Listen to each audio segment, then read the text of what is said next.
Hello friends, welcome to a brand new video. तो आज हम जिस वीडियो के बारे में बात करेंगे वो है कुछ चुनिंदा स्टॉक्स जो आप अपने पोर्टफोलियो में रख सकते हो और उसको काफ़ी दिन तक, काफ़ी महीनों तक, इनफैक्ट काफ़ी सालों तक आप उसको होल्ड करके रख सकते हो। कोई ज़रूरत नहीं है आप उस स्टॉक को बार बार चेक करो अपने पोर्टफोलियो को, वो क्या रिटर्न दे रहे हैं क्या नहीं है। आप निश्चिंत होकर वो स्टॉक खरीदो और बेझिझक अपने पोर्टफोलियो में उसको बहुत लंबे टाइम तक आप रख सकते हो। तो स्टॉक में इन्वेस्ट करना बहुत ही ज़रूरी है। आपको पता है इक्विटीज़ में डायरेक्टली इन्वेस्ट करना कितना ही आज के टाइम में लाजमी है, क्योंकि हमको पता है कि एफडी के रेट्स बहुत ही कम हो चुके हैं और वो एफडी के रेट्स बिल्कुल भी जस्टिफाई नहीं करते आपके हार्ड अर्नड मनी। आप जो रोज़गार कर रहे हो, आप जो अर्न कर रहे हो, वो आप एफडी में डालो, बिकॉज अल्टीमेटली इन्फ्लेशन जो कि सबसे ज़्यादा सबसे बड़ी एनिमी है हमारी, वो आपके वेल्थ को टोटली इरोड कर सकती है। तो आज के वीडियो में हम ये सब स्टॉक के बारे में डिस्कस करेंगे। तो without any further ado, let's start the video.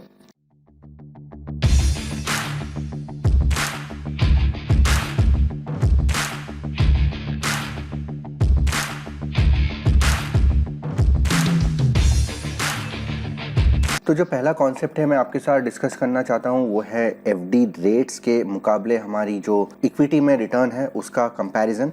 तो पहले ये आप जो चार्ट मेरे स्क्रीन पे देख सकते हो, ये आरबीआई की चार्ट है। तो ये जो 1 ईयर की एफडी का रेट है, ये जो येलो लाइन आप देख रहे हो, ये है 1 ईयर एफडी की रेट्स।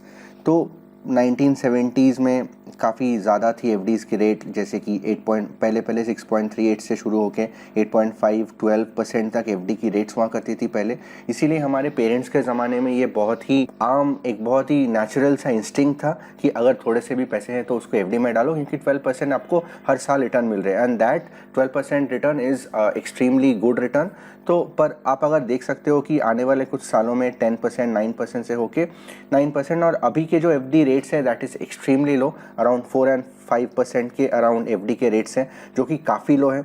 आप अगर अभी पैसे इन्वेस्ट करते हो 1 साल के लिए तो आपको अराउंड 3 to 4% के एफडी के रेट्स मिलेंगे। तो इन कंपैरिजन मैं यहाँ पे इन्फ्लेशन का जो चार्ट है वो ओपन मैंने किया अपने स्क्रीन पे। तो आप देख सकते हो कि इन्फ्लेशन अराउंड 6%, 11%, 8% इसके आसपास रही है।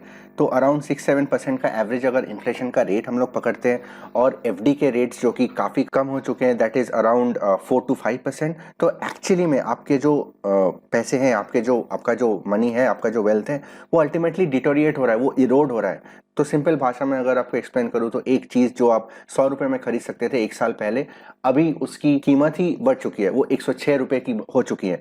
और एफडी के रेट्स के मुकाबले आप अगर 100 रुपये अपने पैसे बैंक में डालते हो तो आपको 1 साल बाद 105 रुपये, 106 रुपये मिलते हैं। तो इनफैक्ट आपको वो चीज़ आप उसी सेम पैसे से आप अभी नहीं खरीद सकते। So that is overall point कि आप एफडी में या सेविंग्स के तो और कम है, तो जनरली एफडी में इन्वेस्ट करना is not at all acceptable in today's, आज के टाइम में। तो आप एफडी में इन्वेस्ट मत कीजिए, ये मेरी जनरल सी राय है। इतना सब कहने के बाद भी आप लोगों में से बहुत लोग हैं जो डे टू डे जॉब करते हैं, जो इतना टाइम नहीं दे सकते मार्केट को स्टडी करने में, मार्केट को रिसर्च करने में। तो इसीलिए मैं आज के वीडियो में वो चुनिंदा स्टॉक्स को डिस्कस करूंगा जो कि आपको हर रोज़ हर हफ्ते ट्रैक करने की कोई ज़रूरत नहीं है। बहुत ही स्टेबल कंपनीज है, बहुत ही बड़ी कंपनी है इंडिया में, और पिछले कई सालों में, कई डेकेड्स वो कंपनीज बहुत ही अच्छी तरीके से एस्टैब्लिश्ड कंपनी है। तो आप बिल्कुल भी टेंशन ना लेते हुए आप उस कंपनीज में इन्वेस्ट कर सकते हो जो कि आपको एफडी से काफ़ी बेहतर रिटर्न्स देंगे और आपका जो वेल्थ है वो एक्चुअली में इंक्रीमेंट होगा, वो वेल्थ बढ़ेगा। तो इसके साथ साथ आप एक तरीके से ये भी सोच सकते हो कि वो सब स्टॉक से आपको डिविडेंड इनकम भी मिलेगा। डिविडेंड भी देती रहती हैं बहुत सारी कंपनीज, मैं वो भी पॉइंट आज के वीडियो में डिस्कस करूंगा। और एक्चुअली ये डिविडेंड से क्या होता है, आपका एक पैसिव इनकम भी होता है फ्रॉम दिस स्टॉक।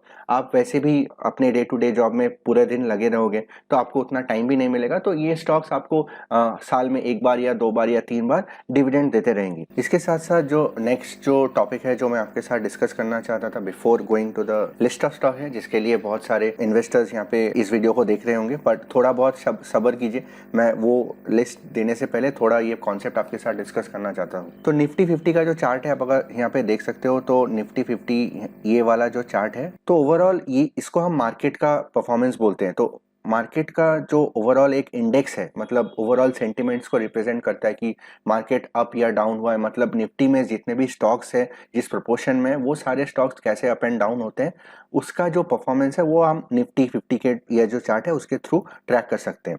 नाउ इसके अराउंड मैं एक कॉन्सेप्ट आपके साथ शेयर करना चाहता हूँ, वो है अल्फा और बीटा का कॉन्सेप्ट। तो अल्फा का जो कॉन्सेप्ट है फ्रेंड्स वो है ये कि जो मार्केट है, बेंचमार्क इंडेक्स है, जैसे कि निफ्टी 50 हो गई, निफ्टी 50 के कंपैरिजन में वो पर्टिकुलर स्टॉक कैसा परफॉर्म कर रहा है। तो अगर हम देखते हैं ये आर्टिकल आप यहाँ पे देख सकते हो, a positive alpha denotes that the fund manager has outperform the benchmark index in terms of returns.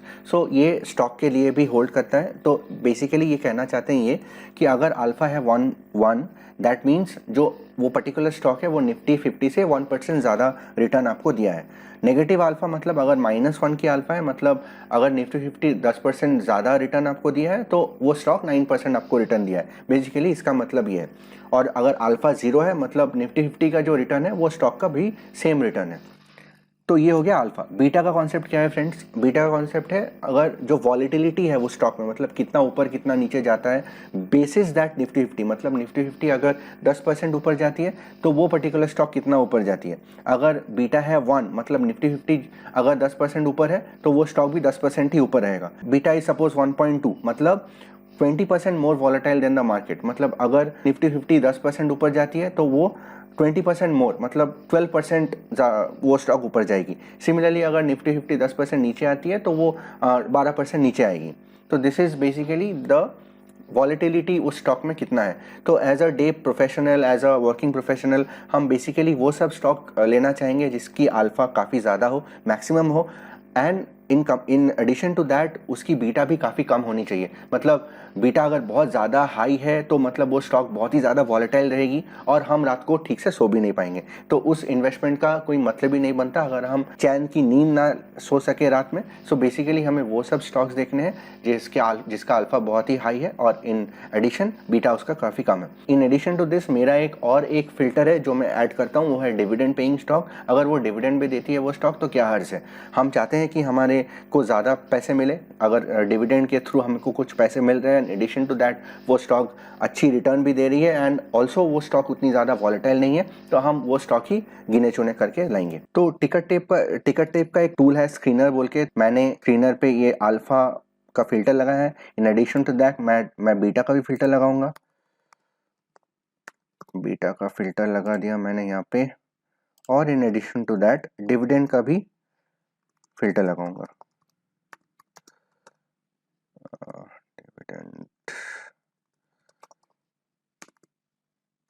Dividend total cash dividend paid, ठीक है। तो यहाँ पे आप देख सकते हो कि ओवरऑल जितने भी स्टॉक्स हैं ये स्टॉक को मैंने इस लिस्ट के थ्रू मैंने यहाँ पे चूज़ करने हैं, मैंने यहाँ से निकालने हैं। तो मैं क्विकली 10 स्टॉक आपके साथ डिस्कस करने वाला हूँ। अभी ये नेक्स्ट सेक्शन आ गया है जहाँ पे मैं स्टॉक के नाम यहाँ पे आपके साथ डिस्कस करूँगा। पर एक चीज़, एक डिस्क्लेमर, ये कोई बाइंग या सेलिंग रिकमेंडेशन नहीं है। मैं अपनी रिसर्च करके, मैं अपनी थ्योरी लगा के, मैं अपना जो बिलीफ है वो इस स्टॉक में रख रहा हूँ, इसीलिए मैं ये सब स्टॉक्स में इन्वेस्ट करना चाहता हूँ। या क्योंकि मेरी जो रिसर्च है उससे मुझे पता चला है कि ये स्टॉक मेजरली मेरा जो माइंडसेट है, मैं जो चाहता हूँ वो स्टॉक मुझे ये रिटर्न दे सकती है, और इन एडिशन टू दैट ज़्यादा वॉलेटाइल नहीं है। किसी दिन मैं अपना पोर्टफोलियो खोल के देखता हूँ कि अगर 10% नीचे चला गया तो मुझे अच्छा नहीं लगेगा। मैं जानता हूँ बहुत लोग आप में से वो भी हैं जो आपको ज़्यादा वॉलेटिलिटी पसंद नहीं है, तो इन दैट केस आप स्टेबल कंपनीज में इन्वेस्ट करेंगे जो कि इस लिस्ट से आपको काफ़ी आसानी से मिल जाएगी। पहला स्टॉक जो मैं आपके साथ डिस्कस करना चाहता हूँ वो है इन्फोसिस। तो इन्फोसिस अगर आप देख सकते हो तो इसका अल्फा 26.88 है, बीटा 0.59 है, मतलब मार्केट जितनी वॉलेटाइल है उससे हाफ वॉलेटाइल है इन्फोसिस, ऑलमोस्ट हाफ की वॉलेटिलिटी है, लेकिन मार्केट से काफ़ी ज़्यादा रिटर्न है। रिटर्न 26.88% ज़्यादा है मार्केट से return. So in this is a very good stock जो लास्ट बहुत ही स्टेबल कंपनी है, बहुत ही बड़ी कंपनी है, तो आप ये स्टॉक कंसिडर कर सकते हो। नेक्स्ट जो स्टॉक मैं आपके साथ डिस्कस करना चाहता हूँ वो है रिलायंस इंडस्ट्रीज। सबसे बड़ी कंपनी है इंडियन स्टॉक मार्केट में, मार्केट कैप इसकी सबसे ज़्यादा है, 1579429.95 की मार्केट कैप है। और यहाँ का जो आप देख सकते हो अल्फा 15.13 है, मतलब 15.13% ज़्यादा है निफ्टी 50 के कंपैरिजन में, और बीटा भी 1.15 है, मार्केट के इन लाइन ही इसकी वॉलिटिलिटी है। तो आप ये स्टॉक भी कंसिडर कर सकते हो। नेक्स्ट जो स्टॉक है वो है टाटा कंसल्टेंसी सर्विसेज, अगली बड़ी कंपनी टाटा कंसल्टेंसी सर्विसेज। और नेक्स्ट कुछ सालों में आईटी का जो बूम आने वाला है वो उसकी जो स्टोरी है, उसकी जो ग्रोथ स्टोरी है वो टाटा कंसल्टेंसी सर्विसेज ही लिखने वाली है। तो ये इसका भी आप अल्फा देख सकते हो, 15.88 की अल्फा है, बीटा है 0.62, मतलब मार्केट से काफ़ी नीचे है इसकी बीटा। तो इन तीनों कंपनी में एक सिमिलैरिटी क्या है, इनकी डिविडेंड भी काफ़ी ज़्यादा है, 3921 करोड़ की डिविडेंड है, इसकी भी काफ़ी अच्छी डिविडेंड पे करती है ये सारी कंपनी। तो ये सब कंपनी में एक पैसिव इनकम स्ट्रीम भी आपकी बन जा रही है। नेक्स्ट कंपनी जो मैं आपके साथ डिस्कस करना चाहता हूँ वो है एसीएल टेक्नोलॉजीज। एसीएल टेक्नोलॉजीज अभी काफ़ी ही सस्ती वैल्यूएशन पे आपको मिल रही है, ट्रेड करिए, आप जरूर इसको कंसिडर कर सकते हो। Alpha is 21.11 again and beta is 0.83। Market से रिटर्न ज़्यादा है, मार्केट से वॉलिटिलिटी कम है, तो मैं ऑब्वियसली इसको अपने पोर्टफोलियो में इन स्टॉक के पोर्टफोलियो में ऐड करना चाहता हूँ। इन एडिशन टू दैट आपको डिविडेंड भी काफ़ी अच्छा मिल रहा है यहाँ पे।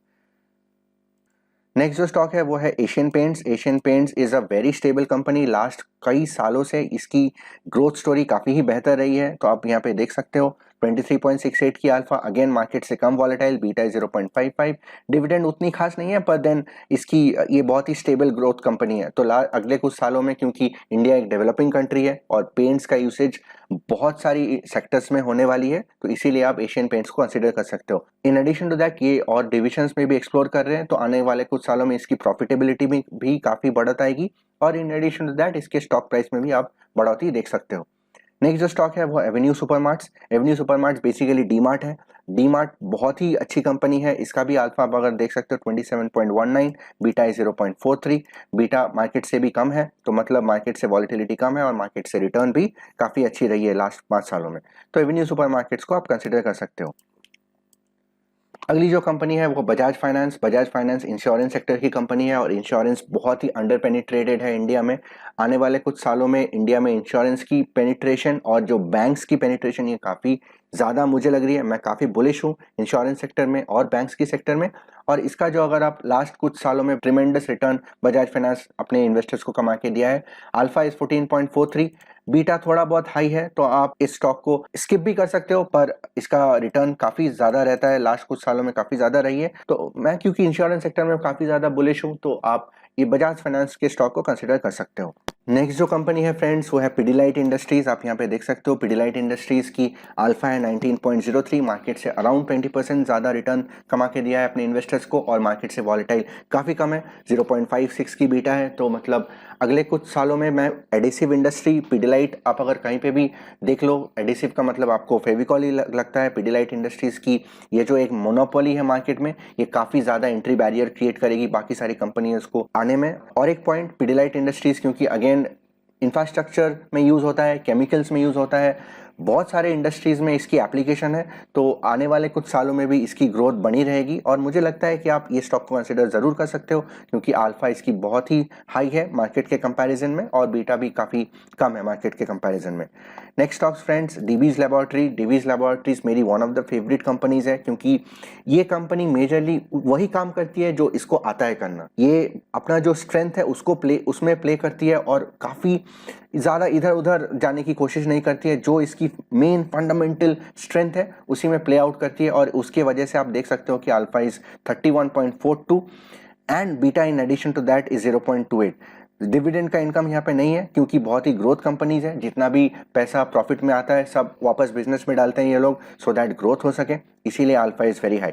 बट बहुत ही स्टेबल कंपनी है, आप देख सकते हो 0.28 की बीटा है। अगला स्टॉक है friends Apollo hospitals. Apollo hospitals का अल्फा अगर आप देख सकते हो 45.24 और बीटा है 0.87।